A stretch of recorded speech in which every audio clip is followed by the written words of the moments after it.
ये आकाशवाणी रायपुर है।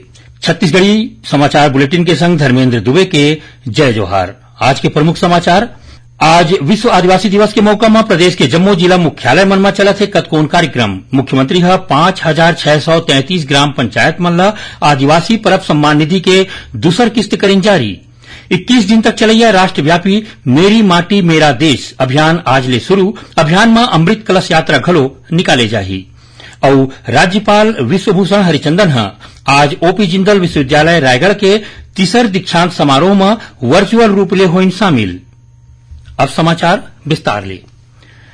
आज विश्व आदिवासी दिवस मनाया जात है। ए मौका में प्रदेश के जम्मू जिला मुख्यालय मन में कतकोन कार्यक्रम चलत है। मुख्य कार्यक्रम रायपुर के शहीद स्मारक भवन में हुईस, जेमा नगरीय प्रशासन मंत्री डॉक्टर सिंह कुमार डहरिया शामिल हुईन। मुख्यमंत्री भूपेश बघेल जगदलपुर में राखे गए विश्व आदिवासी दिवस कार्यक्रम में शामिल हुईन। इस दौरान मुख्यमंत्री बस्तर जिला पर 633 करोड़ रुपया के लागत ले बनैया आने विकास काम के लोकार्पण और भूमि पूजन करीन।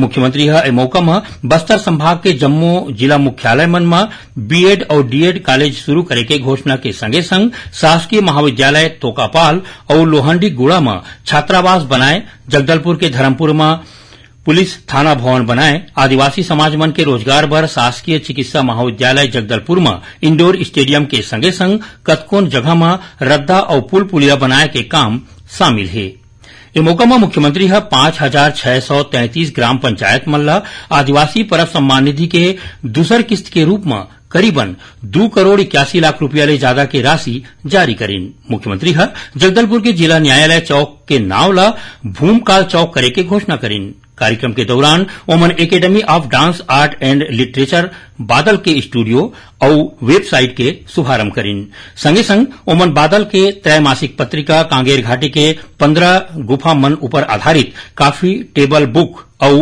आमी गांव बस्तरिया लोकगीत के वीडियो के विमोचन करीन। कार्यक्रम में मुख्यमंत्री 696 हितग्राही मन ला वन अधिकार पत्र, आने सरकारी योजना के तहत 27,000 ले ज्यादा हितग्राही मन ला जरूरी दस्तावेज और सहायता राशि के चेक बांटिन। ओमन अनुसूचित जनजाति समुदाय के विशिष्ट प्रतिभा मन ला घलो सम्मानित करीन। उन्हें मुख्यमंत्री जगदलपुर के बाद सरगुजा के सीतापुर में राखे गए विश्व आदिवासी दिवस के कार्यक्रम में घलो शामिल हुईन। इस मौका में ओमन 334 करोड़ 23 लाख रुपया के लागत के विकास काम के लोकार्पण और भूमि पूजन करीन। उन्हें मुंगेली में विश्व आदिवासी दिवस के मौका में जिला स्वीप के तहत आदिवासी मन ला मतदाता जागरूकता अभियान के जानबा देवत ओमन ला वोट डाले भर शपथ दिवाए गिस। इस मौका में विधिक जागरूकता शिविर घलो लगाए गिस। देश भर प्राण गंवैया वीर मन के सम्मान में 21 दिन के राष्ट्रव्यापी मेरी माटी मेरा देश अभियान आज ले शुरू हो गए, जौन 30 अगस्त तक चलही। एमा देश भर में राज्य, गांव और विकासखंड स्तर के संगे संग शहरी निकाय मन में घलो विशेष कार्यक्रम होही। ये अभियान में स्वतंत्रता सेनानी और सुरक्षा बल मन ला समर्पित स्मारक पट्टिका लगाए जाही। संगे संग वीर मन के सम्मान में पंच प्राण प्रतिज्ञा, वसुधा वंदन और वीर मन के वंदन जैसे कार्यक्रम घलो होही। प्रधानमंत्री हालेच में आकाशवाणी ले प्रसारित मन की बात कार्यक्रम में ये अभियान के घोषणा करे रहीन। अभियान में अमृत कलश यात्रा घलो निकाले जाही, जेमा दिल्ली में अमृत वाटिका बनाए बर 7,500 कलश मन में देश के कोना कोना ले माटी लाए जाही। ये अभियान 12 मार्च 2021 के शुरू हुए आजादी के अमृत महोत्सव के समापन कार्यक्रम होही। प्रदेश के लोगन मन के स्वास्थ्य बने रहे एखर बर आयुष्मान कार्ड बनाए जात है। ये मामला में छत्तीसगढ़ के धमतरी जिला राज्य में दूसर स्थान में हवय।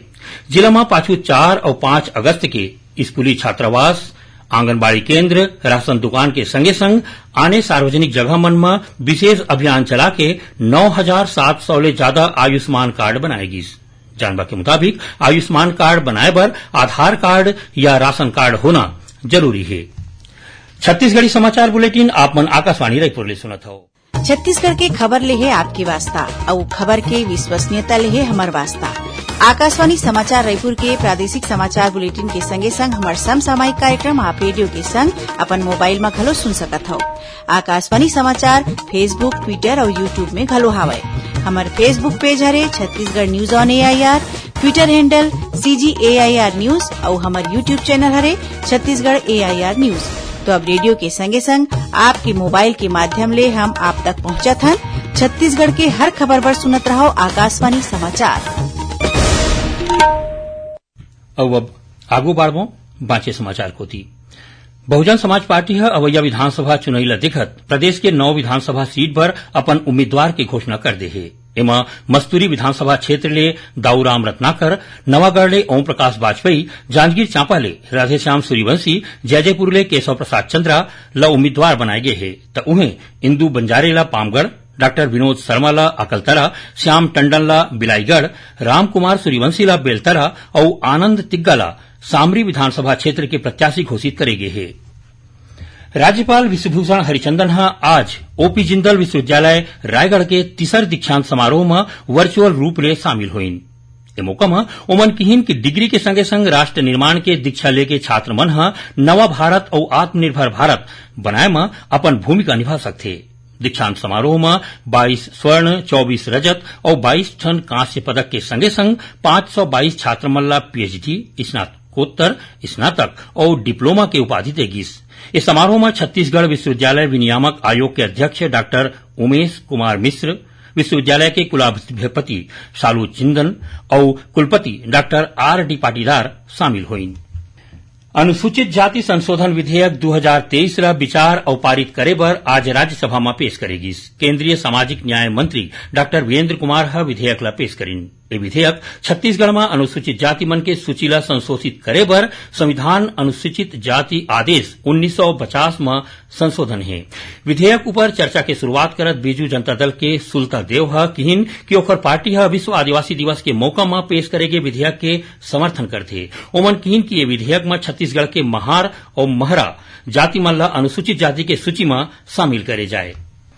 छत्तीसगढ़ उच्च न्यायालय के मुख्य न्यायाधीश रमेश सिन्हा कल महासमुंद जिला न्यायालय परिसर के निरीक्षण करीन। इस दौरान ओमन न्यायालय के कक्ष, पार्किंग उद्यान और वकील मन के बैठका व्यवस्था के जान बलिन। उन्हें मुख्य न्यायाधीश लंबा समय ले रुके जमानत अर्जी के घलो जानकारी लीन। प्रदेश में सड़क दुर्घटना ला कम करे बर छत्तीसगढ़ के पुलिस एक ठिन नवा पहल करे है, जेमा सड़क सुरक्षा ऊपर केंद्रित लघु फिल्म के माध्यम ले लोगन मन ला जागरूक करे जाही। पुलिस विभाग ए बारे में एक ठिन फिल्म महोत्सव के आयोजन घलो करे है। ए फिल्म में प्रतिभागी और फिल्म के कहानी लिखैया मन बर पंजीकरण के तिथि ला 10 अगस्त ले बढ़ा के 17 अगस्त कर दे है। अब थोड़कुन समाचार सार में कांग्रेस के राष्ट्रीय अध्यक्ष मल्लिकार्जुन खड़गे 13 अगस्त के जांजगीर जिला में होवैया भरोसे के सम्मेलन कार्यक्रम में शामिल हो सकथे। एकर बर जिला प्रशासन तैयारी शुरू कर दे है। मोहला मानपुर अंबागढ़ चौकी जिला के कलेक्टर S जयवर्धन आज प्रधानमंत्री फसल बीमा योजना के तहत प्रचार रथ ला हरा झंडी दिखा के रवाना करीन। छत्तीसगढ़ राज्य ओपन स्कूल डहार ले होवैया हाई स्कूल और हायर सेकेंडरी परीक्षा में प्रवेश की आखिरी तारीख 14 अगस्त तक बढ़ा दी गई है। छत्तीसगढ़ माध्यमिक शिक्षा मंडल डहार ले होए हाई स्कूल और हायर सेकेंडरी पूरक परीक्षा के परिणाम घोषित कर दिए गए है। शिक्षक सीधी भर्ती में व्याख्याता पद पर दूसर चरण के अभ्यर्थी मन के ऑनलाइन काउंसलिंग आज ले शुरू होके 15 अगस्त तक चलही। राज्य के शासकीय औद्योगिक प्रशिक्षण संस्था मन में प्रशिक्षण अधिकारी मन के आने पद के भर्ती पर होए चयन परीक्षा के परिणाम घोषित कर दे गए है। काउंसलिंग आज ले शुरू होके 16 अगस्त तक चलही। संस्कृति विभाग डहार ले मुख्यमंत्री लोक कलाकार प्रोत्साहन योजना के तहत प्रदेश के कलाकार मन ले 25 सितंबर तक अर्जी मंगाए गए है। और राजनांदगांव जिला के गांव सुरगी में खेत में काम करत बेरा करंट लगे रे एक झिमसिहनहा किसान दंपत्ति के मौकच में प्राण छूट गए। आखिर में प्रमुख समाचार एक घाव फेर। आज विश्व आदिवासी दिवस के मौका में प्रदेश के जम्मू जिला मुख्यालय मन में चलत है कतकोन कार्यक्रम। मुख्यमंत्री 5633 ग्राम पंचायत मन ला आदिवासी परब सम्मान निधि के दूसर किस्त करीन जारी। 21 दिन तक चलैया राष्ट्रव्यापी मेरी माटी मेरा देश अभियान आज ले शुरू। अभियान में अमृत कलश यात्रा घलो निकाले जाही। और राज्यपाल विश्वभूषण हरिचंदन आज ओपी जिंदल विश्वविद्यालय रायगढ़ के तीसर दीक्षांत समारोह में वर्चुअल रूप ले होइन शामिल। एक संग छत्तीसगढ़ी समाचार बुलेटिन इन्हें सिरावत है। जय जोहार।